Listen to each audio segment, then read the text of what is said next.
Hello दोस्तों, स्वागत है आपका नई क्लास में नए टॉपिक के साथ में। आज हम बात करने वाले हैं यौन संचारित रोग किसे कहते हैं, क्योंकि ये आपके पेपर के अंदर पूछा गया है, टिप्पणी के रूप में पूछा गया है। साथ ही साथ में हम दो रोगों के ऊपर बात करने वाले हैं व इनके लक्षणों को भी देखने वाले हैं, क्योंकि ये आपके पेपर के अंदर टिप्पणी में पूछे जाते हैं। कई बार किसी इनमें से कोई एक रोग आपके पेपर में पूछ लेता है, इंपॉर्टेंट है, पिछले सालों में आए हुए हैं, ठीक है ना। तो आज इनके ऊपर बात करने वाले हैं। जो आपका जनरल स्वास्थ्य चैप्टर है वो इतना बड़ा नहीं है, मतलब उसमें थोड़ी बहुत चीज़ें हैं जो इंपॉर्टेंट हैं। इसके अलावा भी कुछ चीज़ें हैं जो मैं आपको करवा दूंगा। थोड़े दिनों में चैप्टर आपका समाप्त हो जाएगा। फिर हम अगले चैप्टर जो आपका अगली इकाई जो आ जाएगी उसके ऊपर बात करेंगे, अगली इकाई के ऊपर चलेंगे, ठीक है ना। तो आज शुरू करते हैं। क्या होता है यौन संचारित रोग? तो समझो, ऐसे रोग जो यौन संबंध के द्वारा या फिर असुरक्षित यौन संबंध के द्वारा फैलते हैं उसे हम यौन संचारित रोग कहते हैं। सीधा सादा सी डेफिनेशन है, कोई इसमें लंबी चौड़ी चीज नहीं है, ठीक है ना। यहाँ पे बहुत ही ज्यादा आसान सी चीज है। अगली चीज क्या है? अभी दो रोग हैं, उनके बारे में मैंने आपको बता दिया है। इन दो रोगों के बारे में आपको पढ़ लेना है या फिर नोट कर लेना है, क्योंकि इंपॉर्टेंट है। पहला रोग क्या है? सुजाक। अब ये दो नाम से पूछेगा। सुजाक हिंदी का शब्द है, गोनोरिया इंग्लिश का शब्द है, लेकिन पेपर में गोनोरिया हिंदी में ही लिखा आ जाता है, तो आपको कंफ्यूज नहीं होना है जिस प्रकार से मैंने लिखा है, ठीक है ना। तो ये क्या होता है, आपको ये याद रखना है कि ये जो रोग है, ये रोग नाइजीरिया गोनोरी नामक जीवाणु द्वारा फैलता है। आपको जो जीवाणु का नाम है वो याद रखना है, क्योंकि जीवाणु का नाम इंपोर्टेंट है। एग्जामिनर क्या देखेंगे? वो जीवाणु का नाम देखेंगे, सही लिखा है चेक कर देंगे, नंबर दे देंगे, ठीक है ना। ये चीजें जो होती हैं की पॉइंट्स होती हैं, ये आपको याद रखने हैं। कहते नहीं है हाईलाइट करो, चीजों को हाईलाइट करो, तो ये चीज है हाईलाइट करने की। इन चीजों को हाईलाइट किया करो, पूरी किताब को रंग देते हैं, वो गलत है, ठीक है ना। तो यह रोग क्या है? नाइजीरिया गोनोरी जो जीवाणु है उसके द्वारा फैलता है। कौन सा रोग है? गोनोरिया रोग या फिर सुजाक रोग, ठीक है ना। नाम क्या है? नाइजीरिया गोनोरी।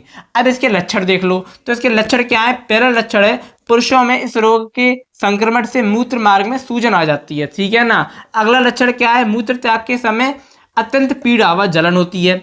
अगला है, यह ज्ञानेंद्रियों को हानि पहुंचाता है। जो ज्ञानेंद्रियां होती हैं उनको हानि पहुंचाता है। जोड़ों में सूजन और पीड़ा होने लगती है। जो आपके जोड़ होते हैं, जॉइंट्स होते हैं, उनमें क्या होने लगती है? सूजन होने लगती है और पीड़ा होने लगती है, दर्द होने लगता है। तो ये सब क्या है? आपके गोनोरिया या फिर सुजाक रोग के लक्षण हैं। और इसका जीवाणु कौन सा है? नाइजीरिया गोनोरी। एक बार बोलो, कौन सा जीवाणु है? नाइजीरिया गोनोरी। क्लास को देखते देखते याद कर लो। आप कह रहे होगे मतलब व्यूज बहुत कम आ रहे हैं क्लासों पे, व्यूज इतने कम क्यों हैं? अरे अभी जून चल रहा है, ठीक है, लोग मना रहे हैं छुट्टियां, लेकिन आप छुट्टियां नहीं मना रहे। अगर आप पढ़ रहे हो, अगर आप इस क्लास को देख रहे हो, तो इसका मतलब है आप सीरियस हो। आप ही हो टॉपर, आप भी करोगे टॉप, इस बात की गारंटी है। क्योंकि इस टाइम पे अगर आप सीरियस हो तो आगे भी आप सीरियस ही रहोगे। लेकिन जो एंड के टाइम पे, यानी कि पेपर से 1 महीने 2 महीने पहले सीरियस होगा, तो कहीं ना कहीं वो आपसे पीछे होगा, क्योंकि आपने अभी से पढ़ना चालू किया है, आप अभी से सीरियस हो, ठीक है ना। इस चीज को समझो। अभी लोग ज्यादा सीरियस नहीं है, लेकिन सीरियस होना चाहिए। इतना अब ऐसा नहीं है कि एकदम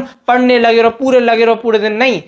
जो मेन चीजें हैं, जो आपको क्लास मिलती जा रही है, उनको देखते जाओ। जो भी आप कर सकते हो थोड़ा बहुत, मतलब पढ़ाई से जुड़े रहो। ऐसा नहीं है पढ़ाई को बिल्कुल ही छोड़ दो, ठीक है ना। मतलब आपको अभी से सीरियस होकर चलना है, ताकि आपके लिए आगे चीजें आसान हो जाएं, ठीक है। अब समझो अगली चीज, अगला रोग है आपका उपदंश या फिर सिफिलिस। ये सिफिलिस रोग बहुत इंपॉर्टेंट है। सिफिलिस पेपर में बहुत पूछा जाता है। इससे आप कहोगे इन दोनों में कौन ज्यादा इंपॉर्टेंट है? तो ये इंपॉर्टेंट है, लेकिन आपको क्या करना है इंपॉर्टेंट का? आपके पास पूरा टाइम है, अच्छी तरह से हर एक चीज को डिटेल में पढ़ो, ठीक है ना। समझ में आ रही है बात? डिटेल में पढ़ो। अब है उपदंश सिफिलिस, ठीक है ना। तो ये रोग क्या है? तो यह रोग जो होता है ट्रिपोनेमा पैलिडम, ट्रिपोनेमा पैलिडम नामक जीवाणु के द्वारा फैलता है, ठीक है ना। इसका नाम क्या है? Treponema pallidum. इसको 2 बार 5 बार लिखो, ऑटोमेटिक याद हो जाएगा, ठीक है ना। देखो जब कलम चलेगी, मुंह से आवाज आएगी, ऑटोमेटिक चीजें याद हो जाएंगी।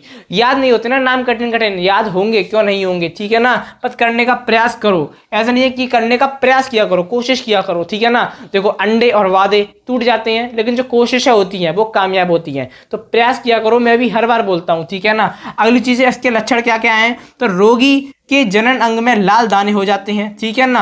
ये नर व मादा दोनों में हो सकता है। ये जो रोग है सिफिलिस, नर व मादा दोनों में हो सकता है। अगला होता है, मूत्र त्याग के समय अत्यंत पीड़ा व जलन होती है। जिस प्रकार से आपके गोनोरिया में हो रही थी, ठीक उसी प्रकार से आपके सिफिलिस में यानी कि उपदंश में हो रही है। अगला है, अधिक संक्रमण से यह जीवाणु आपके हृदय यानी कि हार्ट, मस्तिष्क यानी कि ब्रेन, यकृत यानी कि लिवर में भी को भी प्रभावित करता है। यानी कि अगर इसका अधिक संक्रमण हो जाए, कौन से जीवाणु का अधिक संक्रमण हो जाए, आपके ट्रिपोनेमा पैलिडम का अगर अधिक मात्रा में संक्रमण हो जाए तो ये आपका हार्ट, लिवर, आपका और आपका ब्रेन, इन सबको भी क्या कर देता है, प्रभावित कर देता है। इसलिए ये क्या कहते हैं, घातक रोग है जो आपका सिफिलिस है। तो आशा करता हूं कि आपको समझ में आ गया होगा छोटी सी क्लास के अंदर इन जो आपका इंपॉर्टेंट टॉपिक था यौन संचार रोग हैं, इनको मैंने समझाने का प्रयास किया है। इसके अलावा एक रोग एड्स करके भी आता है, लेकिन वो हम आगे आने वाली जब हम मानव स्वास्थ्य व रोग वाली इकाई को पढ़ेंगे तब वहां पर इसको कवर करेंगे, क्योंकि एड्स एक अपने आप में बड़ा टॉपिक है। उसके लिए एक बड़ी वीडियो बनाई जाएगी, उसको कवर किया जाएगा। अब समझो मेरी बात को, क्या समझो, ये आपका हो गया खत्म, ठीक है ना। अब बात को समझो कि आपके लिए वन शॉट प्रिपेयर किए जाएंगे। आपका जो फर्स्ट चैप्टर है पुष्पीय पादपों में लैंगिक जनन, उसके एक अलग वन शॉट, मानव जनन का अलग वन शॉट, ठीक है, आपका जनन स्वास्थ्य का अलग वन शॉट, ठीक है ना। उस वन शॉट में जितने भी मतलब जो कुछ भी है सब कुछ कवर कर दिया जाएगा, बिल्कुल भी आपको फिक्र नहीं करनी है। वो वन शॉट एक ब्रह्मास्त्र वन शॉट होगा, एक क्लास के अंदर सब खत्म, पूरा चैप्टर खत्म, ठीक है ना। तो आशा करता हूँ कि आपको समझ में आ गया होगा। अब मैं आपको मिलूंगा एक और नई क्लास में नए टॉपिक के साथ में, तब तक के लिए जय हिंद, जय भारत।